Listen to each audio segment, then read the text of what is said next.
Hey guys, welcome to my new channel. We're going to be doing a lot of content on the 2023 Colorado, and this also applies to the GMC Canyons as well. I just picked mine up yesterday. It's a Z71 and got the 20-inch wheels, red tint coat. Looks really cool. Now, I had a 2016 Chevrolet Colorado Z71 up until yesterday when I traded it in. Now, there are several parts that will interchange, like my tonneau cover actually fits on here pretty good. I did notice that the length of it just barely makes the seal at the tailgate, but it does hold and it looks good. So, I mean, I'm probably gonna get a new one pretty soon. This one I got new in 16. It's held up pretty well over the years, but it's a hard tonneau with a vinyl cover built in, so it's pretty cool. What we're gonna be doing today is I had bought back in 2016 the Kicker, I believe it's called the VSS. I'll put the number on screen here, but it's a OEM subwoofer solution. It's got an 8-inch sub built in with integrated power, and that ties into your driver door speaker for its signal. So I'm thinking that this will also work in the new 2023. Now, this area right here is a little bit different, but it's very similar. They used to have a bottle jack that was up against the back seat rest, and you could actually fold these seats down on the previous generation, but on this one you can't. So I might need to relocate the jack. The tools, I think, can go behind the subwoofer because the subwoofer goes up underneath this lip and just kind of sits there. So I think there's enough room. And I went through the uplifter schematics. There's 712 pages for this vehicle. And turns out that the speaker wires that you would tie into are the same color and at the same location as the previous generation. So I'm thinking that I'll be able to install the subwoofer with minimal issues. What we do is we're gonna pull this kick panel out, and this rocker trim here. We're gonna run our power cable from the battery through the firewall to the battery directly, and then 2 speaker wires and a ground will tie into the side of the dash here, up underneath. And the speaker wires are right here, and they're blue and a blue with brown stripe, I believe. So we're gonna take this apart and see if they're there, and if so, we'll get it all mounted up and enjoy some great deep bass. I have the Bose system on this vehicle, just so you guys know. So if you have a non-Bose system, it might be a little bit different as far as the wiring colors. If you have ordered that Kicker system before, in the instruction manuals, they tell you if you have a Bose system or a non-Bose system, what wire colors to look for. So let's get going.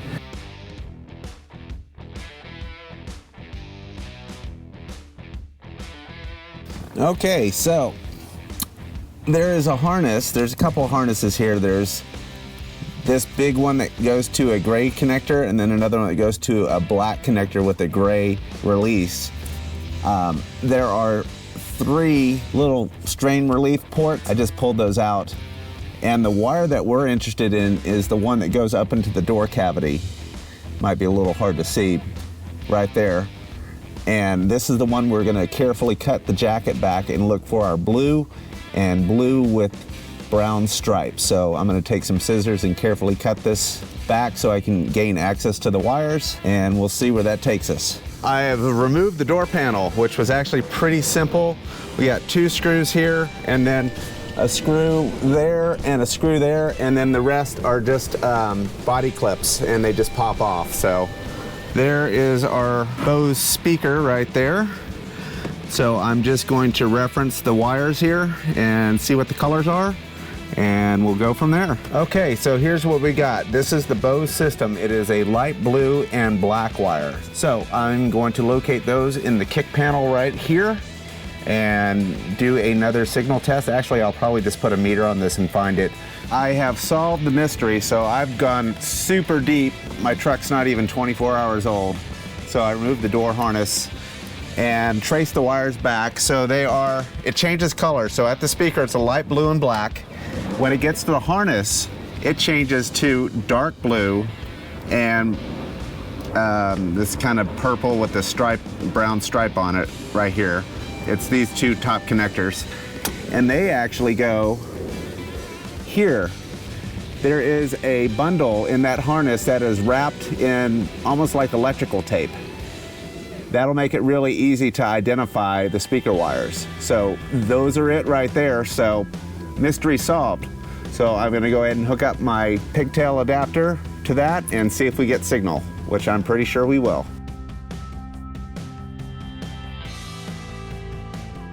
So we need to get power from inside of the cab to the battery that's way over there.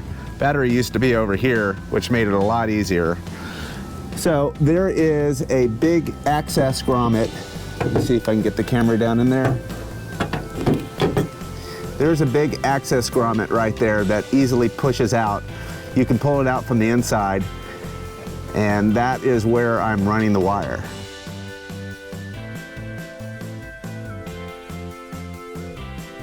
I've gone through and pulled the power wire. I've taken off these little plastic retainer clips.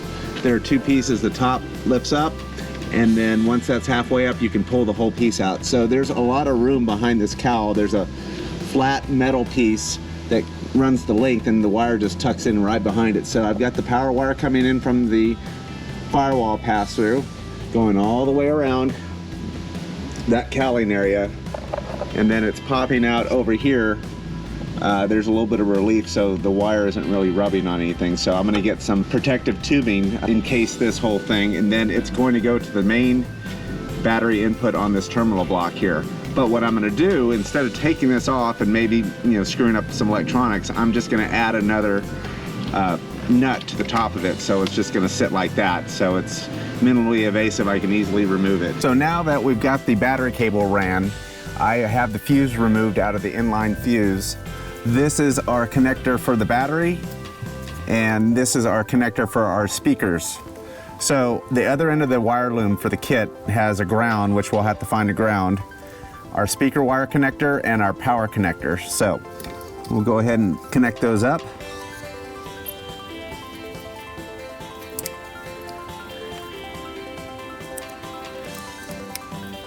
Okay, and then we can kind of tuck the wires back in. That's all back together. And the next thing I'm going to need to find is the ground. On the original installation, they had said something about pulling this panel, and there's a good screw right here to tie onto for ground. So I might see if I can pull this out.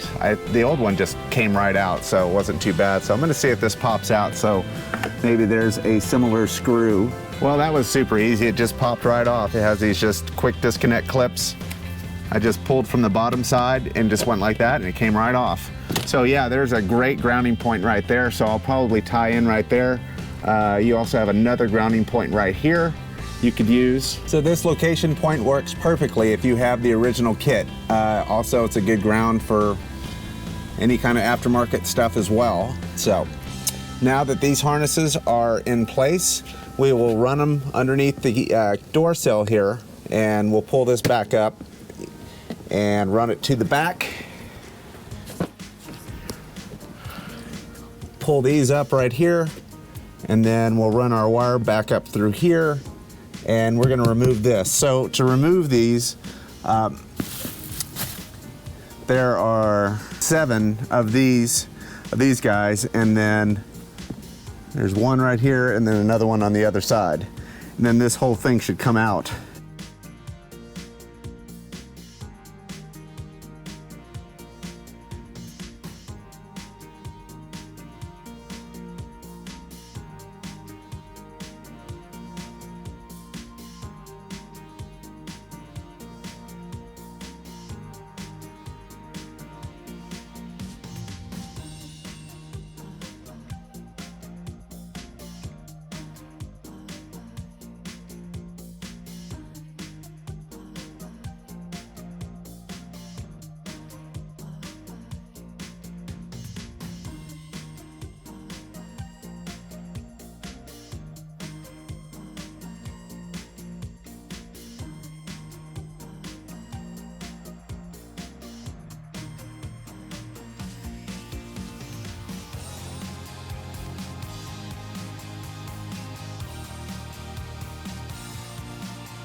Now we're gonna need to remove the jack because it's gonna be definitely in the way. There's a couple of screws here. Looks like 10 millimeter or 11 millimeter. So we'll get that jack out of the way now.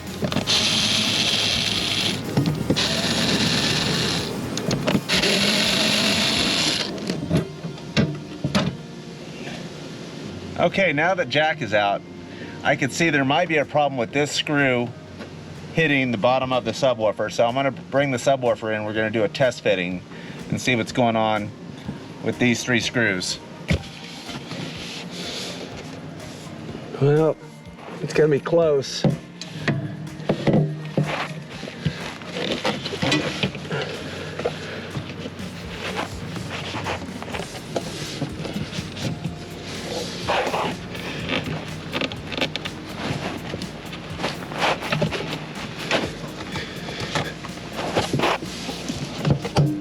But this thing fits perfectly, just like it did on the old 2nd gen. Goes right under there, no problem.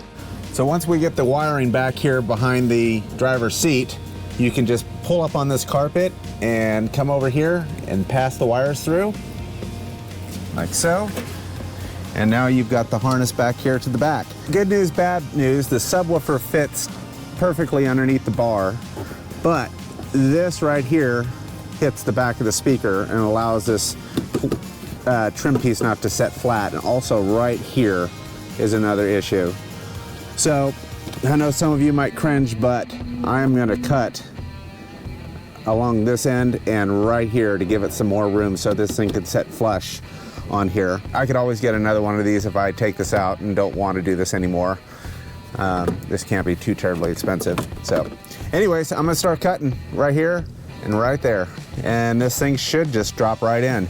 All I've got to do is hook this up, and I did trim that panel and everything fits great now, and actually it doesn't look too bad if you just glance back here. So pretty happy about how that turned out. So I'm going to go ahead and plug this into the underside of the sub right here and put the cover on. So here's what this panel looks like after I did some cutting to it. So this had a radius that came down like that, so I squared that off, and there was a side panel right here to block the control module that's over here.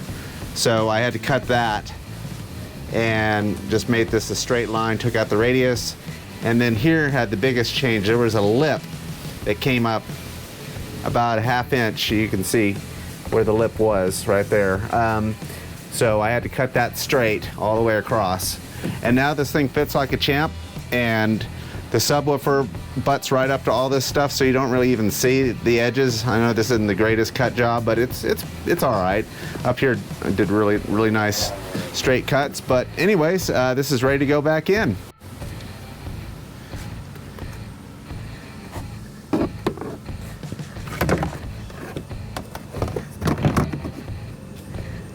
And it fits just like that.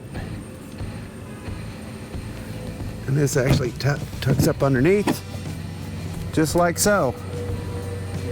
So that's how you fit a 2016 and up, or 2015 up Kicker VSS subwoofer. And I already tested it and it sounds amazing.